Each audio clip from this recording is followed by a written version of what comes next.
Okay, we are still calculating pH, pOH, hydrogen concentration, hydroxide concentration, okay?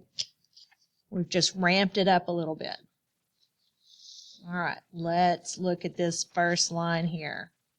We know the pOH, so the easiest thing to solve for is the pH, right? So if I know pOH, to solve for pH, 14 minus pOH. So we're going to do that calculation first.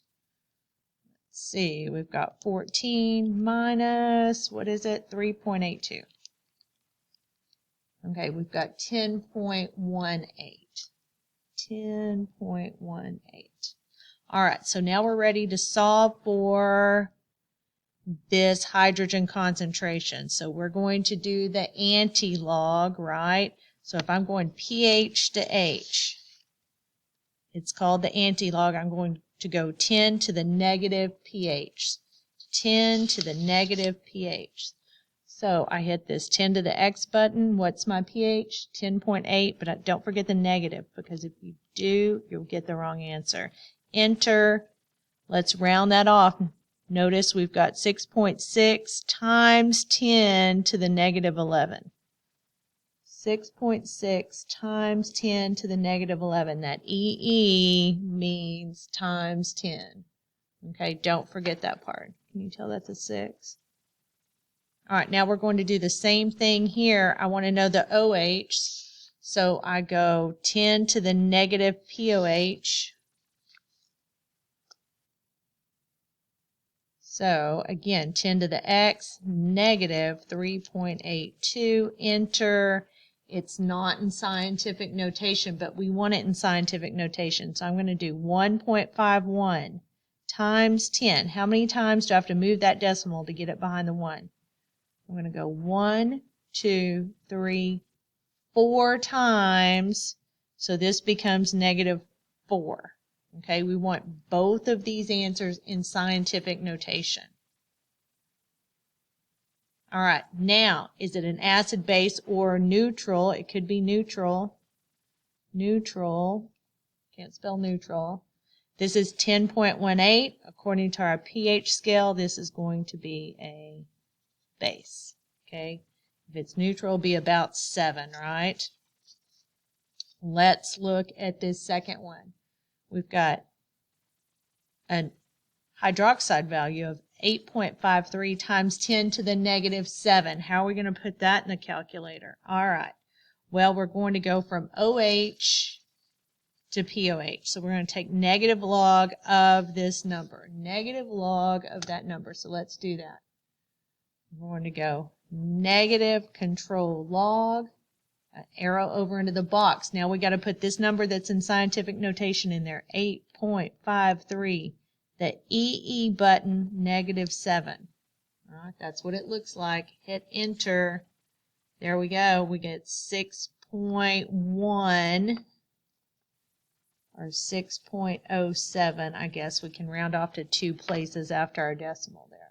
6.07. All right, so again, what do we want to solve for?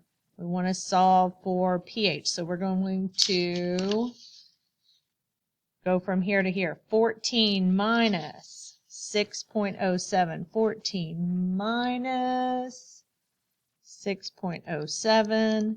And we get 7.93. And then again, what do we want to know? We want to know the hydrogen concentration. So we're going to go 10 to the X. Negative, and what was that pH up there? 7.93. There we go. 1.17 times 10 to the what? Negative 8. You see that? Okay, let's look at one. I want to show you how to go this way to this way. All right, we're going to use this calculation right here. So let's look at this one right here, and I'm going to go from H to OH. H to OH. What am I going to do? It says I'm going to take 1 times 10 to the negative 14. 1 EE negative 14. And I'm going to divide that by my hydrogen ion concentration, And so we're going to get that from here. What is that? It's 4.73. 4.73. The EE button, -10. Okay, see what that looks like? I'm just dividing those, just what it says right here. This is what I did right here. 1 times 10 to the -14 divided by my hydrogen ion concentration. Enter. Again, it's not in scientific notation. So I'm going to move my decimal behind the 2, right? So I'm going to get 2.1. 1, 2, 3, 4, 5. 2.1